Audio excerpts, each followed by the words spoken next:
Olá, hoje eu quero conversar com você sobre o tema relacionamentos destruidores. Na década de 70, dois jovens estudantes de comunicação, José e Paulo, se conheceram na mesma sala onde estudavam em uma universidade. Pela convivência diária, resolveram se unir para morar em uma república onde teriam uma melhor qualidade de vida enquanto estivessem estudando. Sentaram para fazer as contas e descobriram que era possível esse sonho. Então se mudaram. Fizeram um grande mutirão para limpeza, pintura, as devidas adaptações no local, para que coubesse todos os pertences de um e de outro. Pela convivência diária, estreitaram muito os laços de amizade. Era uma convivência para lá de fraterna. É evidente que isso também contribuiu para o bom desempenho nos estudos. Paulo levava os estudos mais a sério que José. Ele se dedicava intensamente à pesquisa, à construção de projetos para a sua profissão. Era um visionário. Por tudo isso, Paulo se destacava mais entre todos. Só que isso provocava em José um silencioso ciúme, uma vez que não era tão aplicado nos estudos. Os anos se passaram e eles concluíram o mesmo curso. Fizeram especialização juntos. E então chegou o momento da procura de um bom emprego. Paulo logo conseguiu uma boa colocação em uma empresa que lhe remunerava muito bem. José trabalhava em uma empresa menor e não valorizado profissionalmente. Além disso, a sua remuneração era bem mais baixa do que a de Paulo. A comunicação entre os dois se tornou escassa. Silenciosamente, José desenvolveu uma grande inveja de Paulo. E um dia, sem que eles tivessem programado, com muita surpresa, se encontraram numa bela e próspera cidade do interior do estado, para onde seus currículos foram enviados. Eles estavam em busca de um novo projeto. Ali, uma grande empresa estava contratando profissionais da área de comunicação. Eles se encontraram na sala de recepção e com surpresa e muita alegria. José tentou disfarçar sua insatisfação quando se deparou com o otimista Paulo, também concorrente à vaga.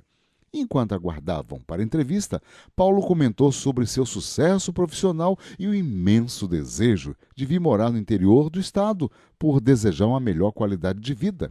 José o ouvia em silêncio, mas lá dentro o seu coração pensava numa maneira de descartar aquilo que ele chamou de outrora amigo. José foi o primeiro a ser chamado para a entrevista. Paulo fez a estimativa de que a entrevista duraria cerca de 30 minutos, com base nas demais pessoas que entravam e saíam. Mas a entrevista com José durou 1 hora. Paulo achou aquilo um tanto estranho, mas depois também foi chamado. E ali se deparou com um ar de indiferença, associado a comentários silenciosos entre os membros da mesa entrevistadora. Fizeram-lhe algumas perguntas e 20 minutos depois já estava sendo liberado. Ele não quis questionar e nem fazer comparações, achando que o processo inspirava credibilidade. Quando o resultado, mais tarde, foi apresentado, José havia sido contratado, Paulo não. Claro que Paulo achou aquilo um tanto estranho. Sequer ficou entre os 10 primeiros selecionados, mas ele não questionou. E, por ainda considerar José seu amigo, ligou para cumprimentá-lo, felicitando-o, e José apenas o recebeu friamente e a vida seguiu seu rumo. 5 anos depois, Paulo voltou àquela cidade e decidiu visitar a empresa onde seu velho amigo José trabalhava. Mas, para sua surpresa, foi informado que ele havia sido demitido e que permanecera ali por apenas 2 anos. Em conversa informal com uma pessoa da área dos recursos humanos, soube que José havia criado um ambiente desagradável, tenso na empresa, comprometendo os relacionamentos internos entre diversas pessoas. Era aquilo que poderia ser chamado de encrenqueiro. Seus chefes não estavam mais suportando aquele comportamento de delação entre colegas. Paulo ficou muito intrigado com o que ouvira e tomou a decisão de falar com o chefe do RH que o havia entrevistado 5 anos passados. Foi bem recebido e então comentou sobre esse esquisito episódio da entrevista em que José ficara muito tempo conversando com os entrevistadores, enquanto ele, Paulo, ficara apenas 20 minutos. Perplexo, soube que José havia dito que ele, Paulo, era uma pessoa que causava conflitos por onde passava, não sabia desenvolver relacionamentos e havia sido demitido de várias empresas, além de ter um currículo fraudulento. José, por não ter resolvido uma situação de responsabilidade, falta de compromisso consigo mesmo e com os estudos, lá no passado, causou uma grave situação, um grave problema profissional ao colega, denegrindo-lhe a imagem, maculando sua carreira e impediu que ele tivesse acesso a um trabalho bem remunerado. Haviam 2 vagas. Ele se tornara um destruidor de relacionamentos com base na inveja, no ciúme e mágoa não curadas. Já no primeiro século, o zeloso apóstolo Paulo afirmou que quando pessoas são contaminadas pela inveja, ira, raiva, malícia, elas vivem maquinando a destruição de pessoas. Nunca estão satisfeitas. São portadoras de doenças afetivas e emocionais e que precisam urgentemente de ajuda profissional. Caso não sejam tratadas, elas continuarão sua trajetória maléfica. Amarguras são resolvidas com amor, bondade, humildade, paz, autodomínio e doses generosas do Evangelho da Paz.